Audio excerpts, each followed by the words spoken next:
तो पुलिस जो है उनको पकड़ करके ले गई और उसके बाद पूरे मामले का खुलासा हुआ तो पता चला कि वो शादीशुदा है और उसके 2 बच्चे भी हैं। एक बड़ा बेटा जो है वो 8 साल का है, दूसरा 5 साल का है। लेकिन दोनों का बहुत प्रेम प्रसंग चल रहा था और जिसकी वजह से इस घटना को जो है वो अंजाम दिया गया। जी हाँ दोस्तों, आदाब, नमस्कार, राधे श्याम। आप सब लोग कैसे? आई हो आप सब लोग बहुत अच्छे से होंगे, राजी खुशी से होंगे और अपने घरों में देख रहे होंगे, हमारे चैनल को सुन रहे होंगे, हमारी कहानियों को। एक बार आप लोगों से फिर से बता दूं, अगर आप मेरे चैनल पहली बार हो तो मेरे चैनल का नाम है डेली न्यू क्राइम स्टोरीज। नए अपराधों की कहानी मैं आप लोगों के लिए लेकर के आती हूँ। तो दोस्तों आज है 2 जनवरी 2024 और आज की कहानी जो है वो आपको कल सुनने के लिए मिलेगी 10 बजे। तो चलिए दोस्तों, आज की कहानी का रुख करते हैं राजस्थान के बाड़मेर से। राजस्थान के बाड़मेर की जो है वो ये कहानी है और ये जो भी घटित हुआ है, ये घटना जो है वो 2 तारीख को हुई है और ये कहानी जो है वो 2 फरवरी 2024 की है। तो चलिए पूरा आप कहानी को सुनना।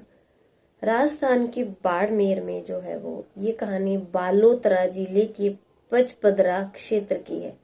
मैं आप लोगों से फिर से एक बार बता देना चाहती हूँ कि राजस्थान के बाड़मेर के बालोतरा जिले के पचपदरा क्षेत्र की जो है वो ये कहानी है, जगह की ये कहानी है, जहाँ पे राजू भाट जो है वो अपने परिवार के साथ रहता है। राजू भाट की उम्र जो है वो 34 साल है और उसकी जो है वो शादी को 15 साल हो गए हुए और राजू भाट मजदूरी का काम करता है। वहीं पे उनके 2 बेटे हैं, एक बेटा 8 साल का है, एक बेटा 5 साल का है। अच्छी खासी उनकी जिंदगी चली हुई है। लेकिन राजू भाट का जो है वो प्रेम प्रसंग उसकी गांव की एक लड़की के साथ चला हुआ है जिसका नाम रवीना है। राजू भाट और रवीना जो है वो आपस में शादी करना चाहते हैं, एक दूसरे के साथ बहुत ज्यादा प्रेम करते हैं। काफी दिनों से इन दोनों का अफेयर चला हुआ है। लेकिन अब क्या है कि राजू भाट की जो है वो पत्नी भी है, 2 बच्चे भी हैं और वो शादी करे तो रवीना से कैसे करे, क्योंकि रवीना की उम्र 20 साल है और रवीना उसी के गांव में रहती है। लेकिन दोनों जो थे वो घर वालों से बात की, लेकिन घर वाले खिलाफ थे इस चीज के। तो घर वाले जो है वो उनकी शादी को नहीं माने, क्योंकि घर वाले नहीं चाहते थे कि राजू भाट की जो है वो बसी बसाई जिंदगी उजड़े।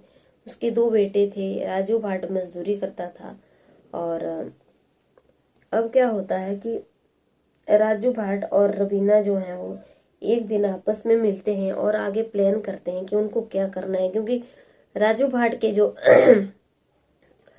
परिवार था वो भी नहीं मान रहा था और यहाँ पे रवीना का परिवार भी नहीं मान रहा था। रवीना की उम्र एक बार फिर से बता दो 20 साल है, राजू भाट की उम्र 34 साल है। अब क्या होता है कि दोनों एक प्लान करते हैं कि वो अपनी जिंदगी को खत्म कर देंगे, क्योंकि वो इस जिंदगी में एक दूसरे के तो नहीं हो पाए।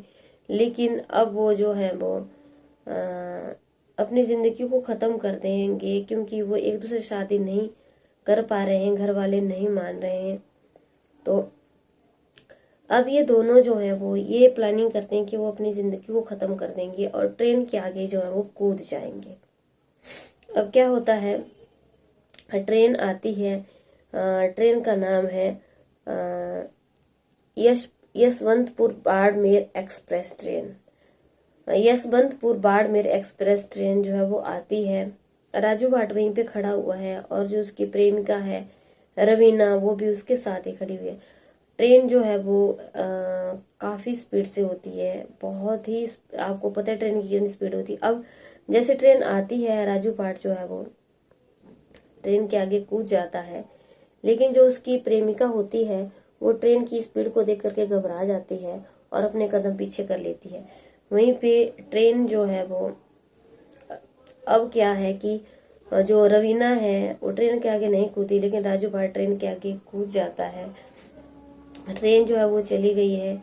अब वहाँ पे जो रेलवे के कर्मचारी होते हैं स्टेशन पे, वो राजू भाट की जो वहाँ पे जो शरीर होता है उसको निकालते हैं ट्रेन के अंदर से, ट्रेन मतलब पटरी के ऊपर से, और उसके घर वालों को सौंप देते हैं, घर वालों को इन्फॉर्म करते हैं। अब घर से जो है वो राजू भाट के आते हैं भाई, जिनका नाम है वीरमा राम।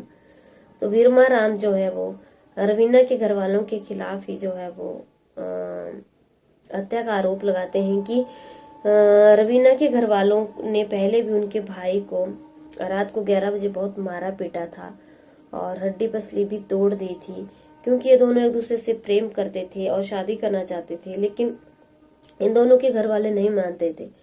तो जिस वजह से कि ये पीछे हट जाए राजू भाट जो है, इसलिए उसको लड़की के घर वालों ने मारा था, और उन्होंने जो है वो उसकी हत्या का आरोप जो है वो उसकी जो प्रेमिका है रवीना, उसी के घर वालों के ऊपर लगा दिया कि उन्होंने ही जो है वो उनके भाई को ट्रेन के आगे धक्का दे करके मार दिया। अब क्या था कि जो पुलिस आई,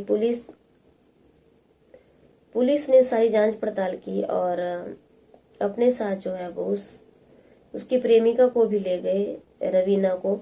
लेकिन जो वीरमा राम है, उन्होंने मृतक के शरीर उठाने से, वहां से देह को उठाने से साफ मना कर दिया कि जब तक उनको न्याय नहीं मिलेगा वो उनके बॉडी को वहां से नहीं उठाएंगे। तो उन्होंने फिर उसकी बॉडी को पोस्टमार्टम करने के बाद मोर्चरी में रख दिया, लेकिन वो अपने साथ अभी घर पे नहीं लेके गए। और उसके परिजन काफी परेशान घबराए हुए हैं कि उन 2 बच्चों का पिता जो है वो दुनिया छोड़ के जा चुका है। एक पत्नी का पति जो है वो 20 साल की लड़की के चक्कर में अपनी जान गंवा चुका है। कहानी तो दोस्तों यहीं पे खत्म होती है, लेकिन आप लोगों को इस कहानी से क्या सीख मिलती है? देखिए, मेरी समझ के अनुसार इस कहानी से हमें सिर्फ और सिर्फ ये सीख मिलती है कि इंसान को अपने कदम बहकाने नहीं चाहिए थे।